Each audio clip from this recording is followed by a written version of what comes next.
Important चीज आपको अपने जहन में जरूर रखना चाहिए। सबसे पहला, आप इस बात की कोशिश करें कि लोन की जो ईएमआई है वो हमेशा समय से भरे। यानी अगर आपने सपोज क्रेडिट कार्ड से आपका जो बिलिंग साइकिल है उसमें जो पेमेंट किया है तो उसकी जो ड्यू डेट होती है, कोशिश करें वो ड्यू डेट के पहले पहले ही आप अपनी ईएमआई को या फिर जो आपका पेमेंट है उसको जरूर पे आउट कर दें। वो मिस ना करें, क्योंकि अगर वो मिस आउट करते हैं आप तो जाहिर सी बात है सिविल स्कोर तुरंत ड्रॉप होता है।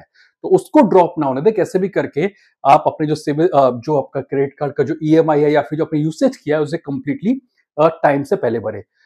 तीसरा इंपॉर्टेंट पॉइंट है कि क्रेडिट कार्ड की जो लिमिट है उसको पूरी तरह से 100% उपयोग ना करें। क्योंकि होता क्या, मान लीजिए किसी की क्रेडिट कार्ड की जो लिमिट है सपोज 1 लाख रुपीज है, तो अगर आपने इसका 80% या 90% इस्तेमाल किया तो ये आपके सिविल स्कोर के ऊपर रिफ्लेक्ट करता है। कोशिश करें कि 30 to 40%, मैक्सिमम 30% to 40% ही आप अपना जो आपकी जो लिमिट है क्रेडिट कार्ड की उसका उपयोग करें। मान लीजिए आपकी जो क्रेडिट की लिमिट है 1 लाख रुपीज है क्रेडिट कार्ड की लिमिट, तो कोशिश करें इस 1 लाख में से इसका 30% to 40%, max to max 30 to 40,000 ही आप मंथली या फिर एक बिलिंग साइकिल में इसका उपयोग करें। इससे आपका सिविल स्कोर और भी ज्यादा बेटर होता हुआ दिखाई देगा। बिकॉज सारे बैंक अब आपको एक तरह से अलर्ट भी दे रहे हैं कि आपने 80% कंज्यूम कर लिया, जो कि एक तरह से ट्रिगर पॉइंट होता है कि हाँ, ये आपके सिविल स्कोर पर एक नेगेटिव इंपैक्ट डाल सकता है। इंपॉर्टेंट चीज आपको अपने जहन में जरूर रखना चाहिए। सबसे पहला,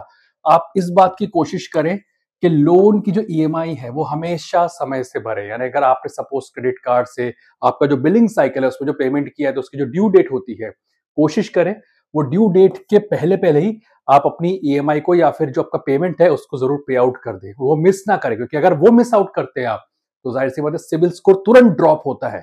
तो उसको ड्रॉप ना होने दें। कैसे भी करके आप अपने जो सिविल जो आपका क्रेडिट कार्ड का जो ईएमआई है या फिर जो आपने यूसेज किया है उसे कंप्लीटली टाइम से पहले भरे। Last but not the least, जहां भरोसा ना हो वहां पर गारंटर ना बने। कई लोग करते क्या है कि किसी दोस्त यार दोस्त के बैंक के लोन के प्रोसीजर के अंदर गारंटर बन जाते हैं। अगर उसने कहीं पे लोन का मिस पेमेंट किया तो आपका सिविल स्कोर भी खराब हो सकता है। तो इन बातों को आप जरूर ध्यान में रखें जब आप क्रेडिट कार्ड का इस्तेमाल कर रहे हैं।